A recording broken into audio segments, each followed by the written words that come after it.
Hello, this is Dr. Samuel Kisseadoo speaking in Hampton, Virginia. Let us talk about respect in our relationships, our courtships, our marriages, and in our homes. Extend it to other areas of life because what you are at home is what you take outside. Now, respect is very important. It goes with love. You'll find out it's very difficult to say, I love you, but I don't respect you. Or I really respect you, but I have no love for you. They go together.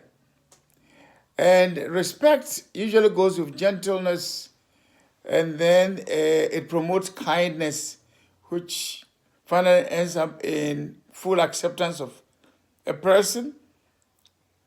And then things go very well in the relationship. You start to enjoy it. All of us love respect.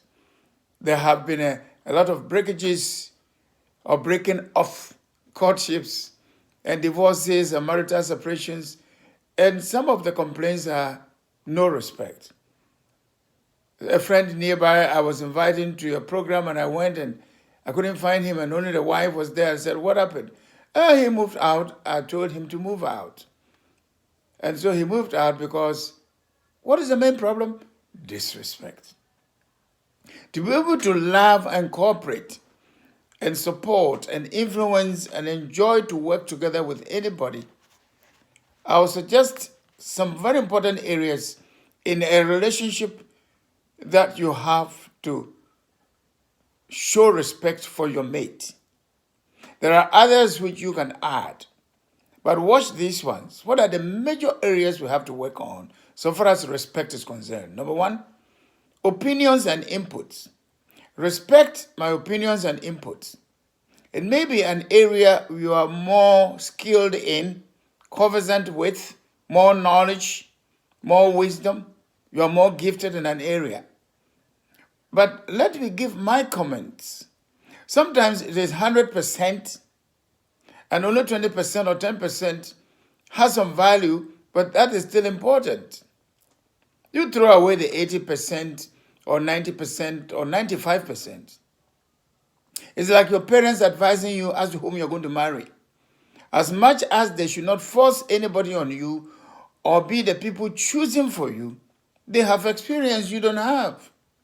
Even if they don't believe the way you believe, don't despise them and disrespect adults and parents because you think you know so much.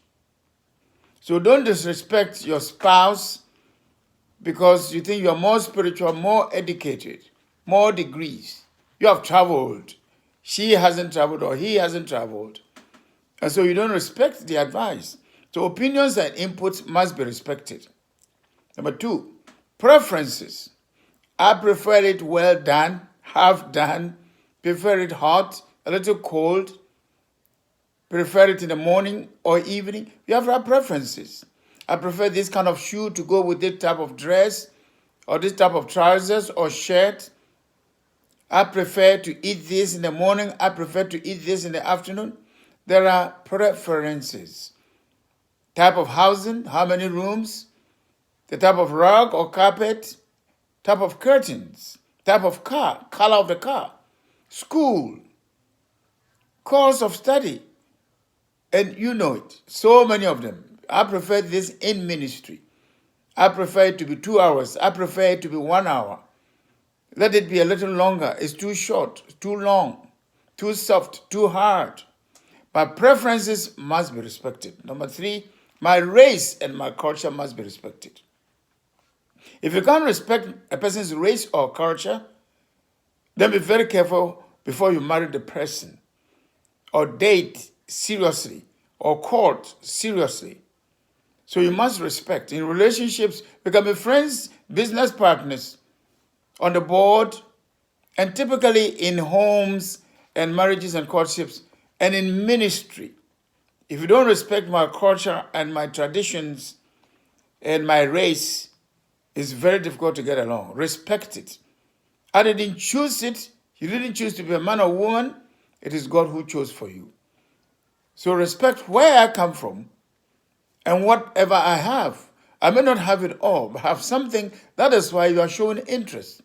But don't just try to use some aspect of me While you despise me in your heart and mind, say things behind me, cheeky answers, ridicule, sarcastic remarks, which indicate to me you really don't respect me. You're only doing things with me because of my money, my knowledge, my popularity, or whatever. Number 4, respect my family and my ancestry. I call it pedigree. I come from this family and that family, and where you come from. Don't be giving remarks to show that you have heard a story about what happened to my dad, grandpa, and this. Even if they went to prison and they were not good people. What about me? We don't know of the families of some of them, very important people who were very spiritual, even the disciples Jesus chose. But whatever the case, if you marry a man or a woman, or decide to be a partner for somebody, respect the person as the person is. If you know that there is a background you can't tolerate or be a problem for you, then don't go with the person. Respect my family. Don't be insulting my mom, my dad, my uncle. And when there's an issue and you're angry, you make references to my family members, to their marriages, to their poverty, misuse of money, and what happened to them, how they died, and things like that. Number 5, respect my spiritual state. Even when you are seeking to help me, respect what I have. Maybe higher than I am in spirituality, but in the attempt to make me go higher, respect what I have.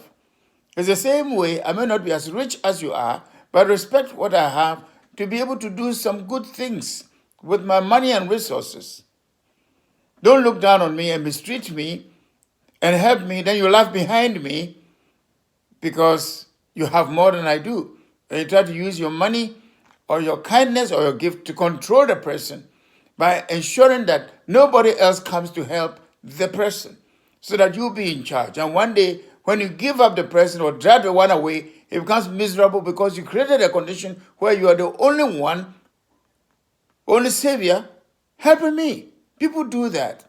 The person comes to stay in your home as a house help, your brother's child, your sister's child, your uncle's child, or your uncle, your brother, or somebody.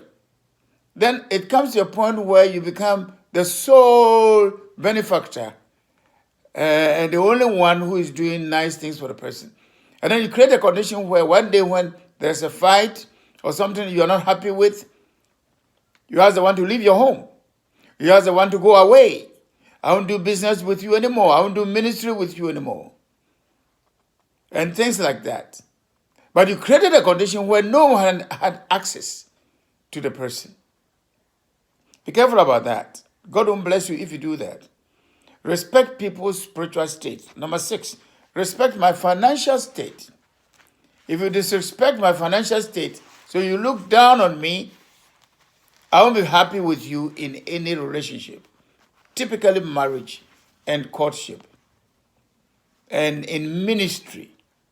Okay, if you have more money than the rest of the people in the group, and so your contributions are higher, be very careful. You don't use that to make people think, or the people think, without me, you can't go along. So you say anything anyhow, you do anything anyhow, you come forth and you behave as if I resign and I quit and I won't do it, that is the end of the group.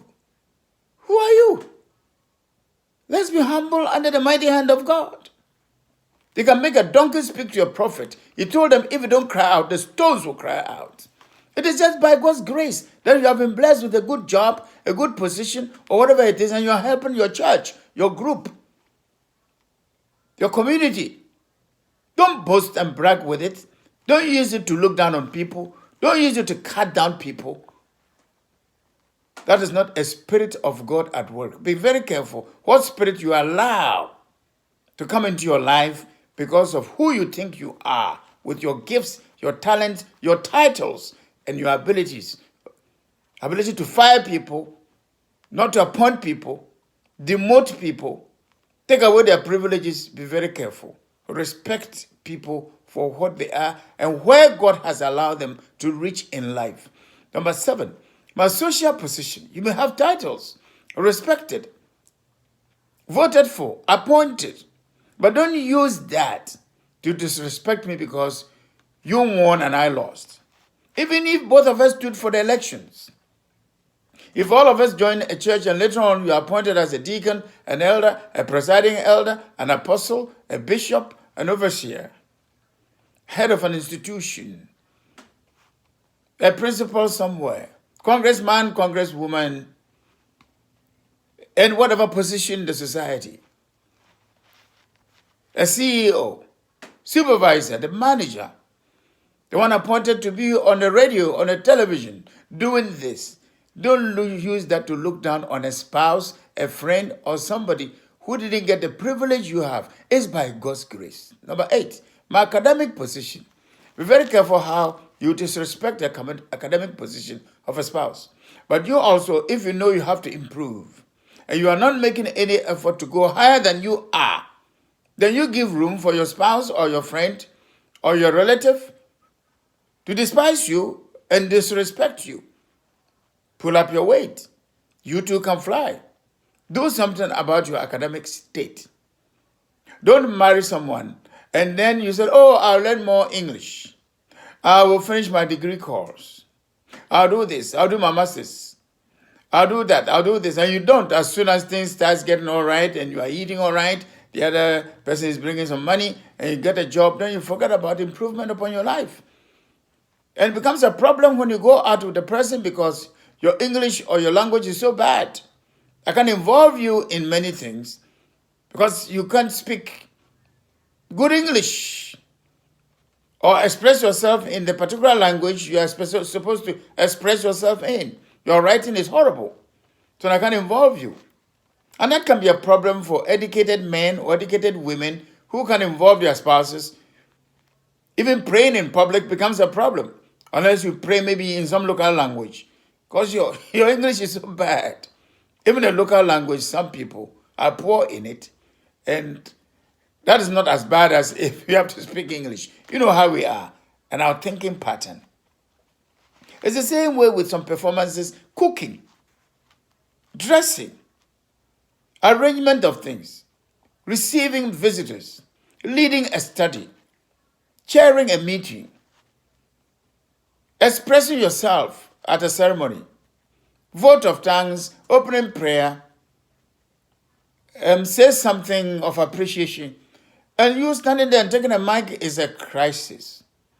So do something about it. Your academic position, work hard on it. Number 9, respect my skills, my gifts, and my talents. I may not be raising the dead, cleansing lepers, making the blind see, but respect my arrangement of things in the room or in the church, my ability to read things and arrange things in some article. Even prayer. I may not preach, but I can pray. Maybe you can pray and call the heavens down and flowery speech, long prayers, and you bring in these tongues and all the rest of them. Don't look down on the prayers of your wife or husband because the one is not praying your kind of tongues. It's not giving your kind of prophecy. He's not speaking your type of language. He's not very vociferous and aggressive and loud and speaking this way to show you know you are spiritual. Come on, stop it. Please. Respect people's skills. Respect people's gifts. And respect people's talents. Don't make them feel my talent is low. So the one can give testimony. It happens on platforms and pages of WhatsApps and some email groups and Facebook groups and groups in churches, organization, in the company, and at meetings and places where people are showing off with their kind of language skills. You make it simple to show that I know. And you put out unnecessary argument and flowery phrases to show that I know. And you say things in a way people find it difficult to talk. I've heard someone complaining in a group before that testimonies are giving, the way people talk, I don't have anything so spectacular like that. So my testimony looks so simple and low level and low class. So I don't talk. Okay, so be careful about that. And then finally, the person's overall lifestyle. the temperament and personality. Too quiet, too noisy, too this, too that, to you, because you're not like me. Don't love people who only look like you. Don't go through life like that. Okay? No matter how a person is, may have weaknesses, but respect the lifestyle unless it's a bad one. Of course, if someone is a robber, a prostitute, a constant liar, someone backbiting all over the place, he's dirty, doesn't have a good bath, will not dress well, will not clean his teeth, fingernails overgrown, and will never shave, and they will not keep their armpits clean, always smelling and things, then that's a different thing. Then you don't have a good lifestyle. Or a lifestyle where you are always angry, criticizing, nothing pleases you, you don't know how to praise, in addition to maybe pointing out wrong, then it's a problem. But there are different kinds of lifestyle. So find out also your lifestyle, modify things. Don't say, this is how I am. No. Learn how to adjust. You're not saying change to suit everybody, but learn how to adjust in the relationship. And some of us, we have married for years. How you came, no matter what is pregnancy season, a time when the two of them are alone, a time when babies have come in, when the kids are growing, when the kids are grown, when it's retirement, or when they grow old or they are still in their middle ages, the same type of lifestyle doesn't know how to adjust. You see? They're like someone who is in a home and the kids do a lot of things, the children. Now all the kids are gone. And the father still wants the wife to treat him like a king. He won't even help the wife for anything in the house. That's not good. More marriage than the same way of ministry. Like I was on campus, the way I was ministering brought it into marriage. And when I'm doing anything, I don't care about food, and food is ready, and my wife wants me to come and eat, it became an issue. Leave the email and come, save it and come and continue. And you keep sitting there behind the email, keep sitting there. I go to places and come, and I pray for 30 minutes, 45 minutes. Food is ready. And I'm still praying for 30 minutes, 40 minutes, 45 minutes. That is no more commitment, that's addiction. Learn how to adjust your marriage life. If you went out and you used to come and pray and pray and pray, you don't care when you finish, you pray for 1 hour. Now when you came home, your wife is happy, welcome to you, food is ready, so pray for 5 minutes, 10 minutes, and come and eat. You have brought your campus lifestyle of ministry into marriage, and you are not adjusting and modifying and being flexible. And some of us have done it for years. Even up to the office of bishop, apostle, overseer, elder, deacon, pastor, associate pastor, ministry leader, they have not changed to adjust to your type of condition. Some come from some churches and they disrespect this church because it's not doing it like I used to in the other church. And temperament too, we are different. But learn how to adjust to people. Don't force people to be like you before you respect them, and respect the personality of people. May the Lord bless you and strengthen you and guide you and lead you to respect. You can call me Reverend Dr. Samuel Kisseadoo in the United States on 1-917-741-0643. 1-917-741-0643. The email is kisseadoo@msn.com. kisseadoo@msn.com. I have a broadcast on Joy 99.7 FM, Accra, Ghana, Saturday mornings, 5:30 a.m. to 6 a.m. Use myjoyonline.com. Go to live radio. And then you can listen to it from anywhere in the world, 5:30 a.m. to 6 a.m. Ghana time. In Ghana, West Africa, call 020-812-6533. 020-812-6533. In Kumasi, center of Ghana, call 0275-353-802. 0275-353-802. Ghana code is 233 from outside the country. So 233-20-812-6533. I have a website, www.fruitfulministriesint.com. Our ministry is Fruitful Ministries International Incorporated, an evangelistic and teaching Christian organization enriching and strengthening churches around the world. Call these numbers. If you need any help anywhere, we can connect you to some of our counselors and prayer people. Okay? So www.fruitfulministriesint.com. Ministries is RIES. May the Lord bless you.